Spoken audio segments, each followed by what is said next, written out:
안녕하셨습니까?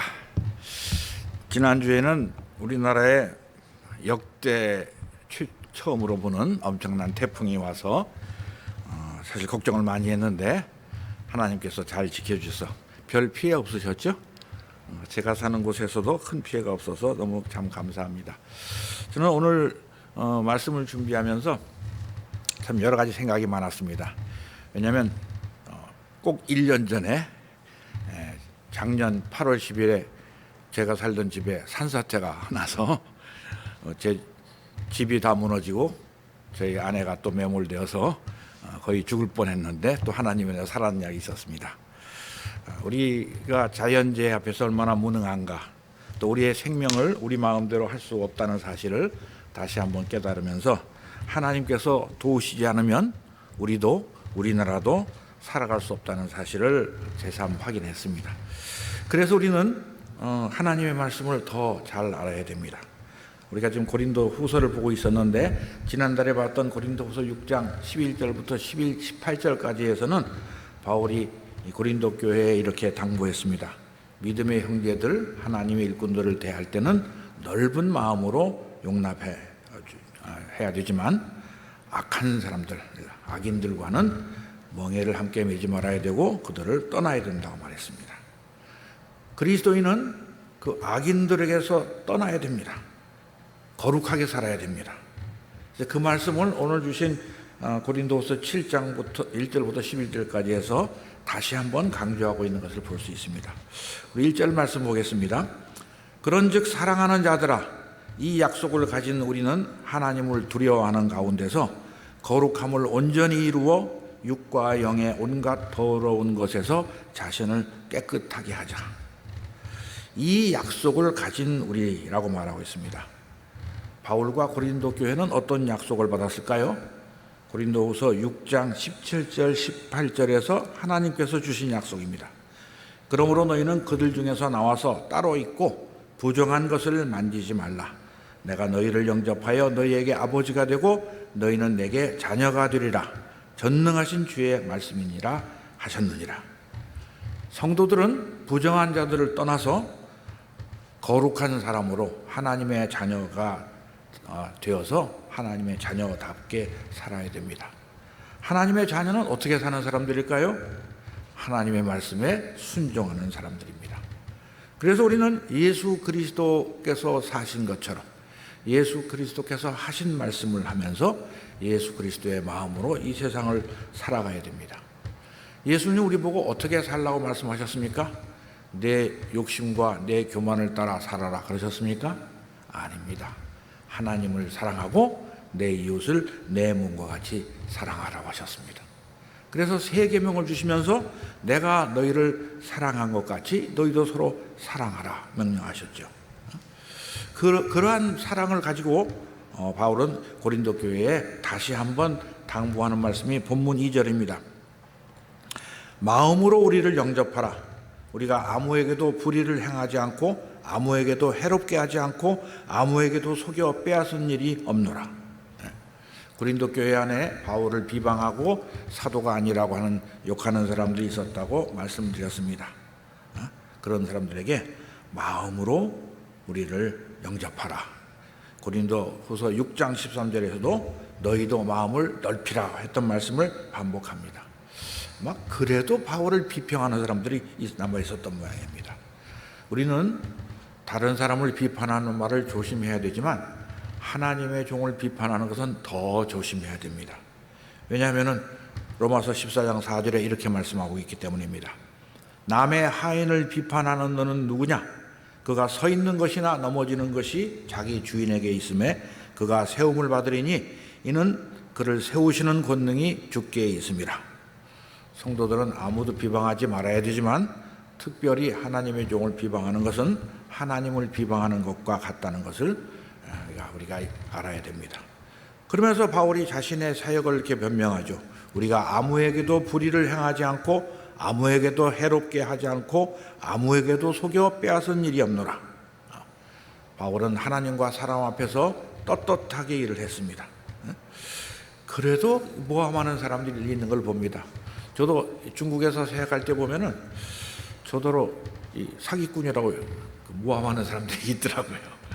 선교비를 떼먹었다 뭐 이런 사람도 있었고, 그런 모함을 들었기 때문에 더 깨끗하게 살려고 애를 쓴 이점은 있었습니다만은 비방을 받을 때 별로 기분이 좋지 않았습니다. 그런데도 바울은 자기를 비평하는 사람들을 향해서 3절에서 이렇게 말합니다. 내가 이 말을 하는 것은 너희를 정죄하려고 하는 것이 아니라 내가 이전에 말하였거니와 너희가 우리 마음에 있어 함께 죽고 함께 살게 하고자 함이라. 누가 자기를 미워하고 비방하면 화가 나고 미워질 것 같은데 사도 바울은 정죄하지 않고 오히려 그들을 사랑하고 함께 죽고 함께 살고 싶다 이렇게 말하고 있습니다. 이것이 바로 원수를 사랑하는 마음이죠. 여러분, 나를 미워하고 해치려는 원수를 사랑해 보신 적 있습니까? 제가 해보려고 하니까 잘 안 되더라고요. 미워 죽겠는데 어떻게 사랑해야 되겠습니까? 사람의 마음으로는 원수를 사랑하는 것이 불가능합니다. 그래서 유대교의 랍비들은 이웃은 사랑하지만 원수는 미워하라고 가르쳤다고 합니다. 마태복음 5장에 그 말씀이 나옵니다. 예수님께서 마태복음 5장 43절부터 45절까지 이렇게 말씀하셨어요. 또 내 이웃을 사랑하고 내 원수를 미워하라 하였다는 것을 너희가 들었으나, 유대교의 지도자들이 그렇게 가르치던 모양입니다. 나는 너희에게 이르노니 너희 원수를 사랑하며 너희를 핍박하는 자를 위하여 기도하라. 이같이 한즉 하늘에 계신 너희 아버지의 아들이들이니 이는 하나님이 그 해를 악인과 선인에게 비추시며 비를 의로운 자와 불의한 자에게 내려주심이라. 예수 믿는 사람들은 원수까지 사랑해야 되는 사람들입니다. 그래서 우리가 교회 안에서는 우리가 모든 성도들이 한 몸이라는 사실을 자각해야 됩니다. 우리는 예수 그리스도의 몸을 이루는 각각의 지체인 사람들입니다. 오른손이 왼손일 필요 없다고 말하거나 눈이 코도로 필요 없다고 말할 수 없는 것처럼 교회 안에 있는 다른 성도들을 필요 없다고 하거나 비난하거나 비평해서는 안 되는 것이죠. 우리 활빈교회도 온 성도들이 한 몸처럼 서로 사랑하고 아끼고 격려하는 그런 교회가 되어야 되는 것이 당연합니다. 사실 그런 교회를 현실에서 보기가 참 어렵습니다. 한 몸이 되기는커녕 싸움이나 하지 않으면 좋겠는데 참 한국 교회는 싸움하는 교회도 많다는 말을 들으면서 늘 마음이 아픕니다. 그렇게 한 몸이 되기 위해서는 거저되는 것이 아닙니다. 주의 성령으로 우리가 정말 예수 그리스도의 마음을 품고 애쓰고 노력해야 되는 것이죠. 주님의 계명을 지켜야 되는 것입니다. 그래서 이렇게 말하지만 고린도 교회도 그렇게 한 몸이 되지는 못했던 것 같습니다. 우리가 고린도전서를 보면은 그 안에서도 파당을 짓고 분쟁이 있었다는 것을 우리가 알고 있죠. 4절을 보면 바울이 이렇게 말합니다. 내가 너희를 향하여 담대한 것도 많고 너희를 위하여 자랑하는 것도 많으니 내가 우리의 모든 환난 가운데서도 위로가 가득하고 기쁨이 넘치는도다. 고린도 교회를 향하여 담대한 것이 많다는 것은 그들이 잘못한 것이 있어서 야단치고 싶었던 것이 많다, 아마 그런 의미인 것 같고, 또 자랑하는 것도 많다는 것은 그들의 믿음이 그 고난 가운데서도 믿음을 지키고 또 그리스도를 섬겼다는 것을 칭찬하는 것 같습니다. 고린도 교회는 책망할 것도 있었지만 또한 그들의 믿음과 그들의 환난 가운데서 지킨 그 수고를 보면서 그들을 자랑스럽게 생각하고 기뻐했다고 말합니다. 우리는 보통 이 세상에 살면서 무엇을 기뻐합니까? 대부분의 사람들은 자기가 잘 먹고 잘 살고 부자 되고 출세하는 걸 기뻐하는 것 같습니다. 사도 바울은 그런 것을 기뻐하지 않았습니다. 골로새서 1장 24절에 보면은 바울이 이렇게 말합니다. 나는 이제 너희를 위하여 받는 괴로움을 기뻐하고 그리스도의 남은 고난을 그의 몸된 교회를 위하여 내 육체에 채우노라. 우리가 교회를 위해서 일할 수 있는 걸 기뻐하고 주를 위해 고난받는 것을 기뻐할 수 있어야 됩니다. 극심한 환난 가운데서도 우리는 하나님의 위로가 가득하고 기쁨에 넘친다고 말할 수 있어야 됩니다. 이렇게 말하는 바울이 그 당시 상황이 그렇게 편하지 않았던 것을 5절을 보면 알 수 있습니다. 5절 보겠습니다. 우리가 마게도냐에 이르렀을 때에도 우리 육체가 편하지 못하였고 사방으로 환난을 당하여 밖으로는 다툼이요 안으로는 두려움이었노라. 저는 사도 바울 같은 분은 두려움도 없고 근심 걱정도 없는 분인 줄 알았어요. 그런데 그도 근심했다고 그럽니다. 고린도후서 2장 13절에 보면은 앞에서 이런 말을 합니다. 고린도후서 2장 13절, 내가 내 형제 디도를 만나지 못하므로 내 심령이 편하지 못하여 그들을 작별하고 마게도냐로 갔노라. 우리 고린도후서 2장 우리가 공부할 때 좀 말씀드렸습니다마는 이때 바울은 드로아에 있었습니다. 2장 12절에 보면은 내가 그리스도의 복음을 위하여 드로아에 이름에 주 안에서 문이 내게 열렸으되, 드로아에서 전도를 하니까 많은 사람들이 예수 믿고 돌아온 것 같습니다. 기뻐해야 되는데 그런데 심령이 편치 못했다. 왜?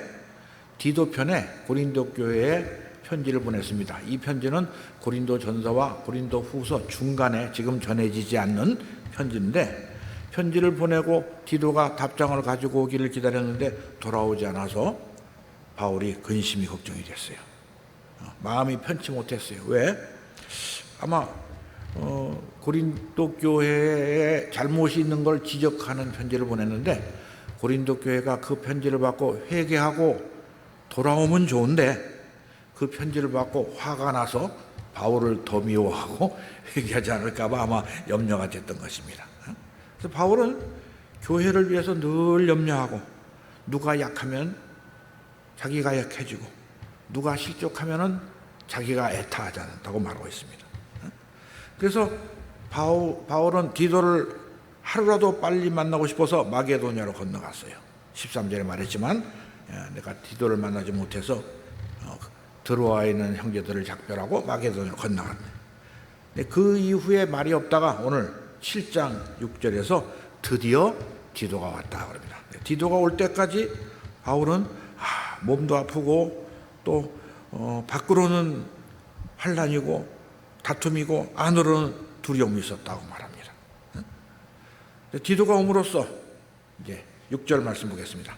그러나 낙심한 자들을 위로하시는 하나님이 디도가 옴으로 우리를 위로하셨으니 그가 온 것뿐 아니요 오직 그가 너희에게서 받은 그 위로로 위로하고 너희의 사모함과 애통함과 나를 위하여 열심히 있는 것을 우리에게 보고함으로 나를 더욱 기쁘게 하였느니라.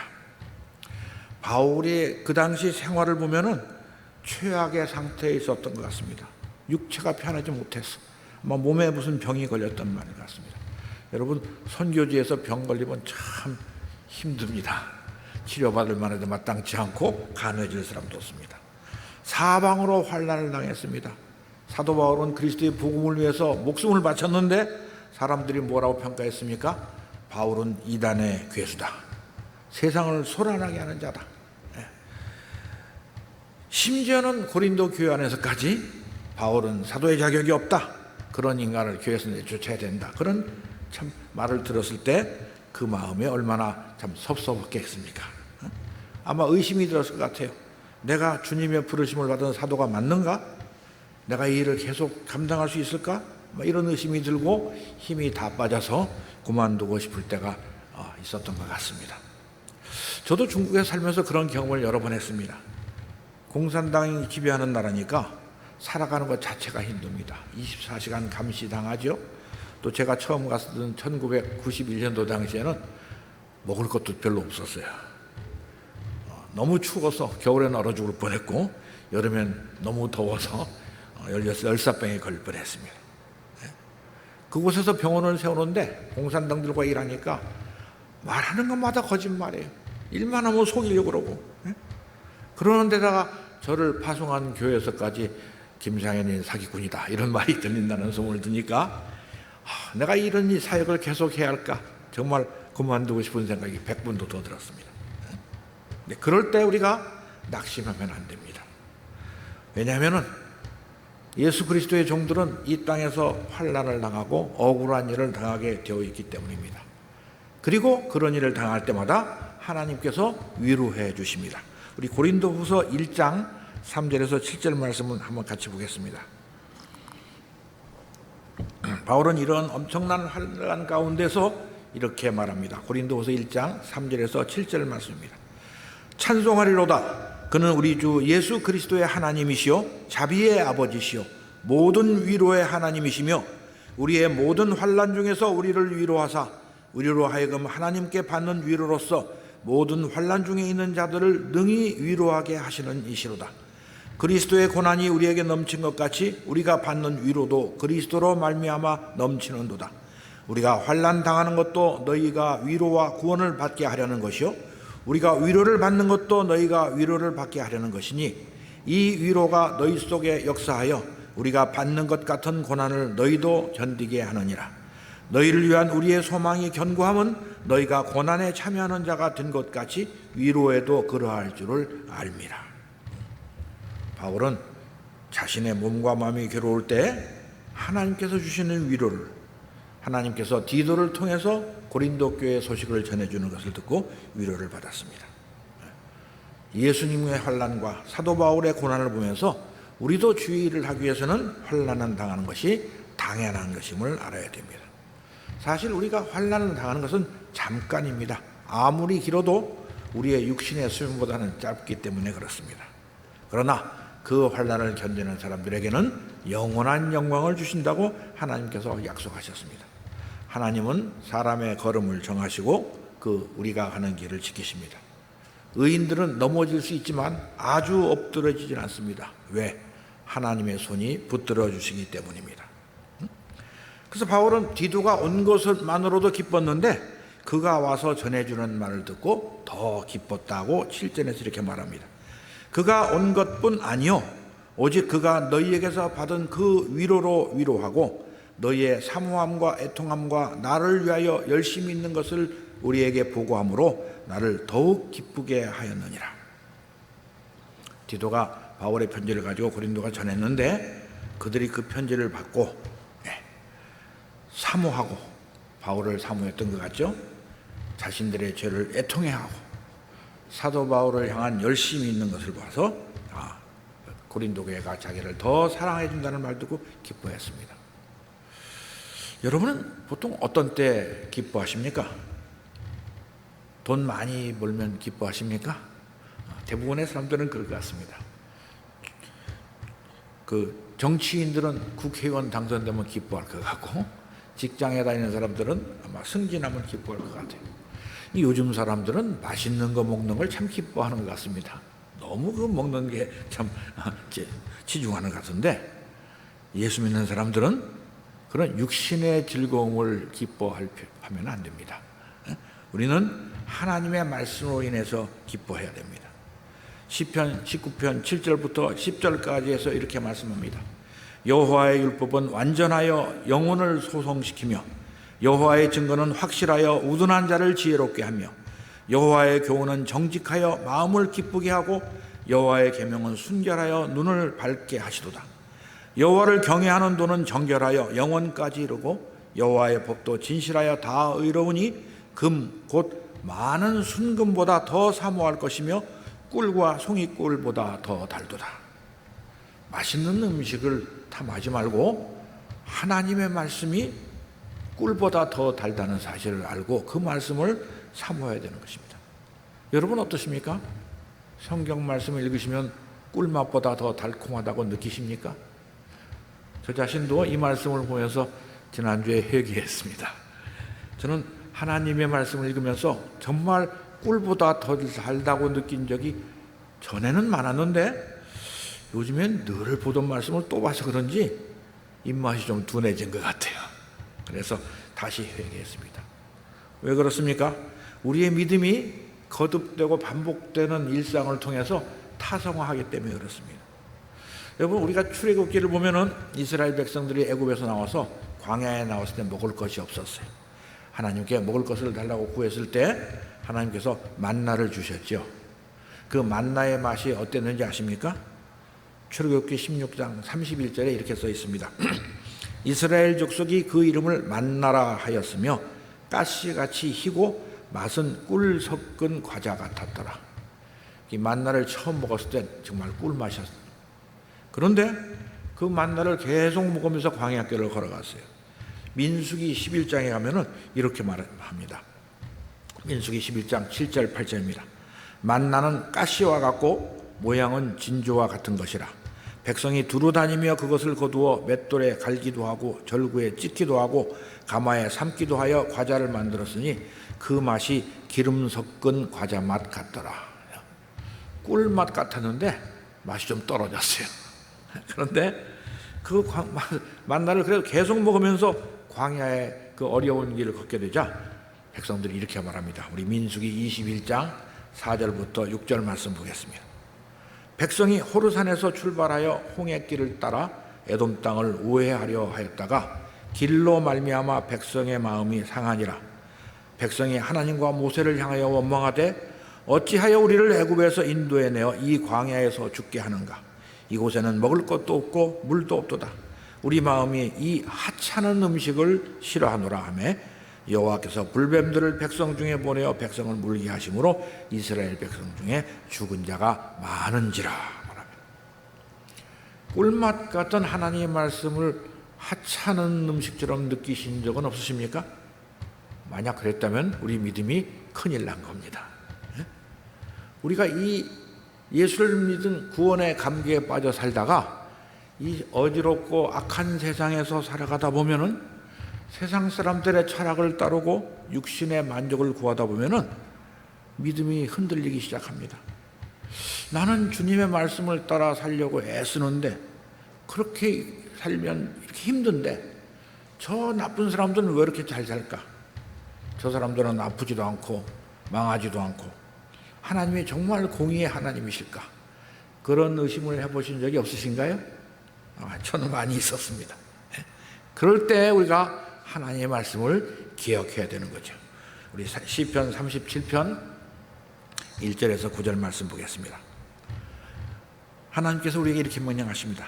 악을 행하는 자들 때문에 불평하지 말며 불의를 행하는 자들을 시기하지 말지어다. 그들은 풀과 같이 속히 배임을 당할 것이며 푸른 채소같이 쇠잔할 것이미로다. 여호와를 의뢰하고 선을 행하라. 땅에 머무는 동안 그의 성실을 먹을거리로 삼을지어다. 또 여호와를 기뻐하라. 그가 내 마음의 소원을 내게 이루어 주시리로다. 내 길을 여호와께 맡기라.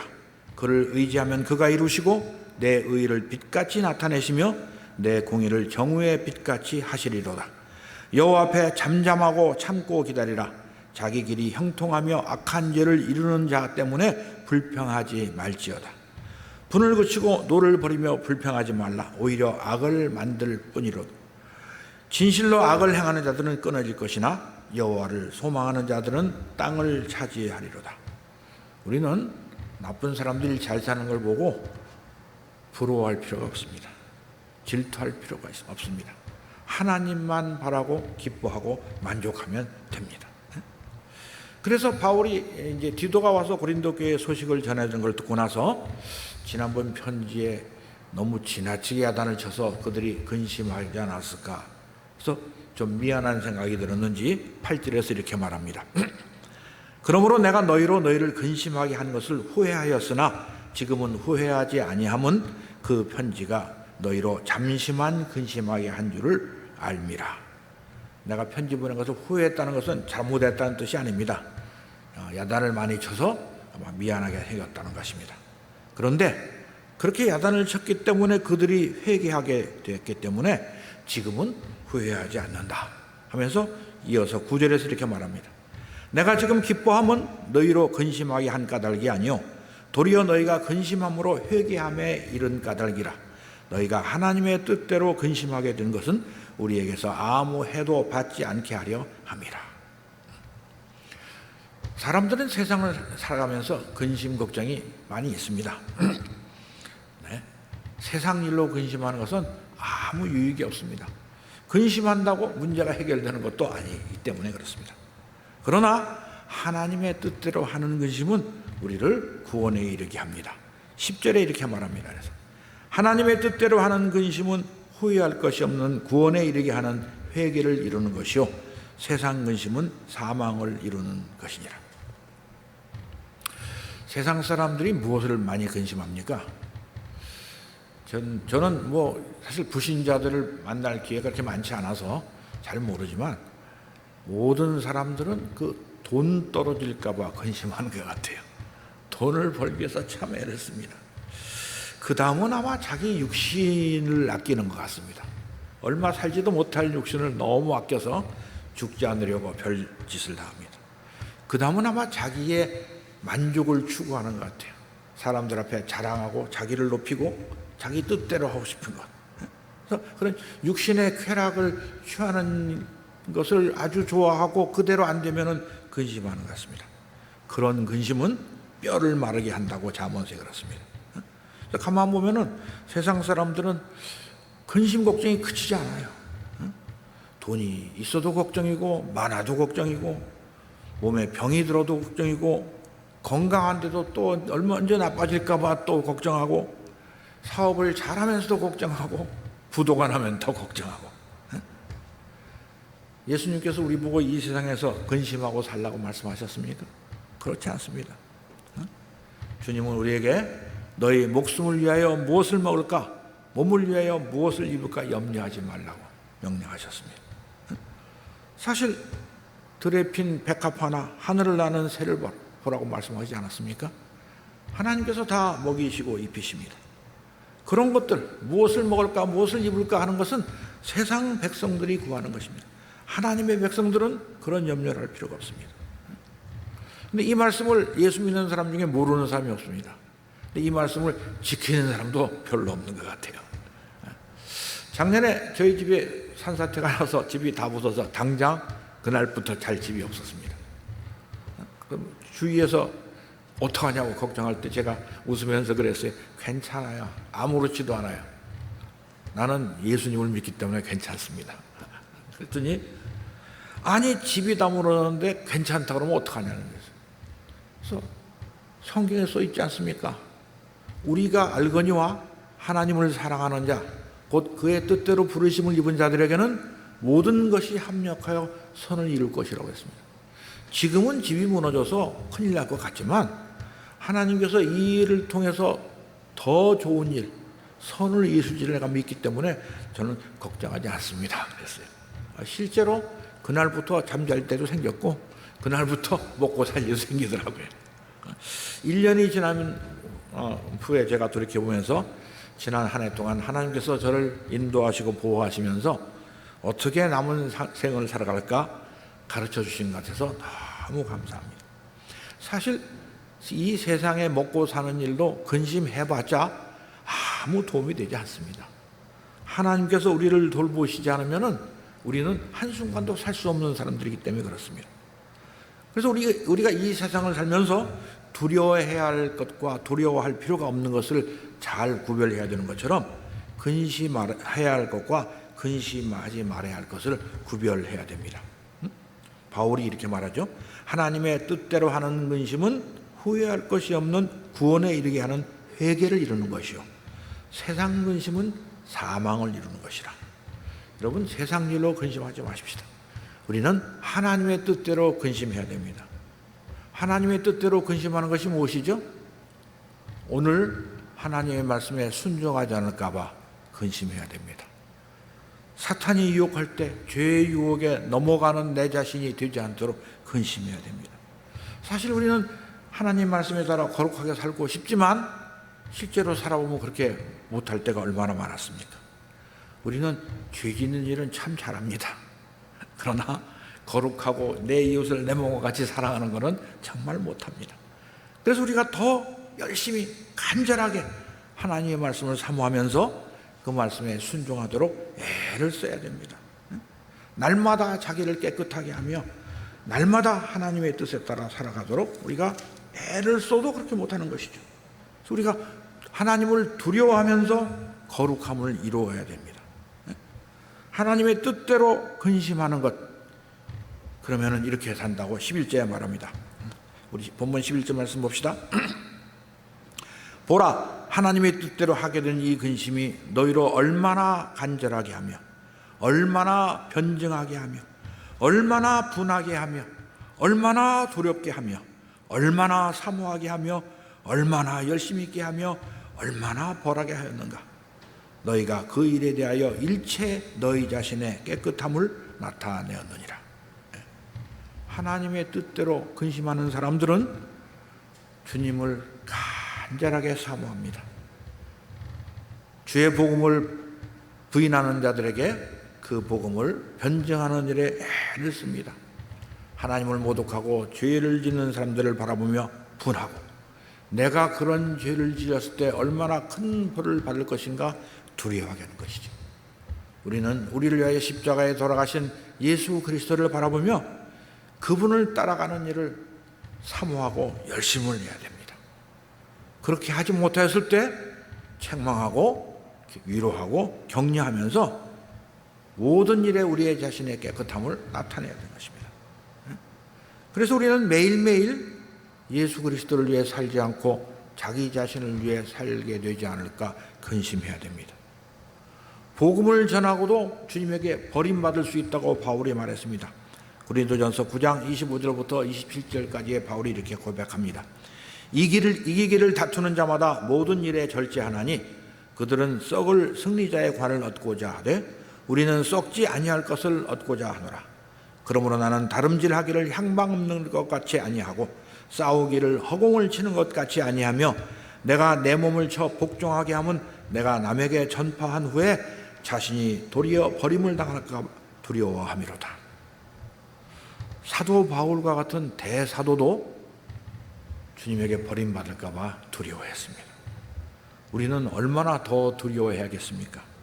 우리는 바울보다 더 큰 죄인이었고 더 더러운 죄인이었습니다. 그래서 우리는 날마다 하나님을 두려워하며 죄의 유혹에 넘어가지 않도록 근심해야 되는 것입니다. 히브리서 기자는 이렇게 말합니다. 히브리서 10장 26절에서 31절 말씀입니다. 우리가 진리를 아는 지식을 받은 후 짐짓 죄를 범한 즉 다시 속죄하는 제사가 없고 오직 무서운 마음으로 심판을 기다리는 것과 대적하는 자를 태울 맹렬한 불만이 있으리라.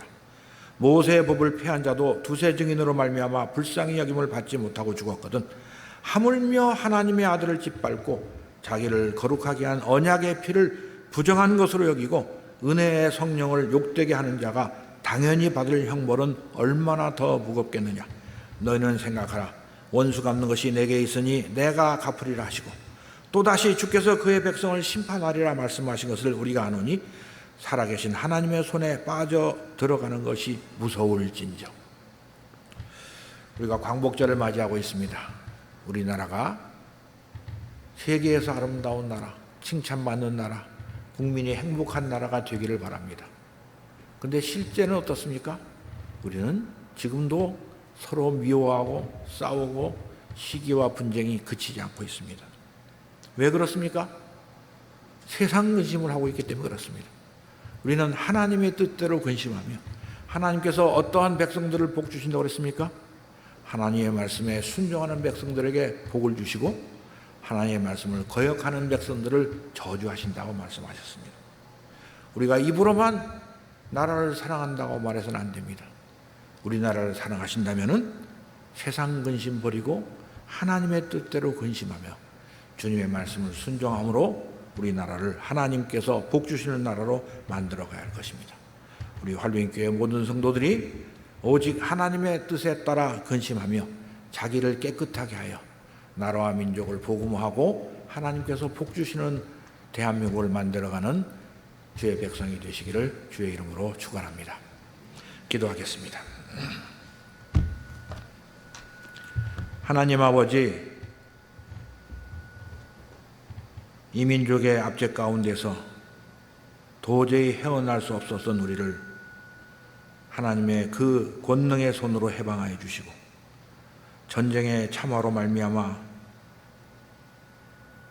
너무나 비참하였던 우리를 이와 같이 번영된 나라에 살아갈 수 있도록 복 내려주셔서 감사합니다. 이 모든 것이 우리의 능력으로 된 것이 아니고 하나님께서 주신 것인 것을 우리가 믿고 감사와 찬송과 존귀를 아버지께 돌립니다. 아버지 하나님, 그럼에도 불구하고 우리 민족이 지금도 서로 갈라져서 싸우고 미워하고 분쟁하고 있는 모습을 바라보며 우리가 먼저 회개할 수 있도록 말씀을 주셔서 감사합니다. 세상 근심을 버리고 오직 하나님을 두려워하는 마음으로 예수 그리스도의 말씀에 순종해서 내 이웃을 내 몸과 같이 사랑하며 하나님께서 주시는 축복을 우리 모두에게 나눠줄 수 있는 우리 활민교회 성도들이 되도록 인도하여 주시옵소서. 예수님의 이름으로 기도하옵나이다. 아멘.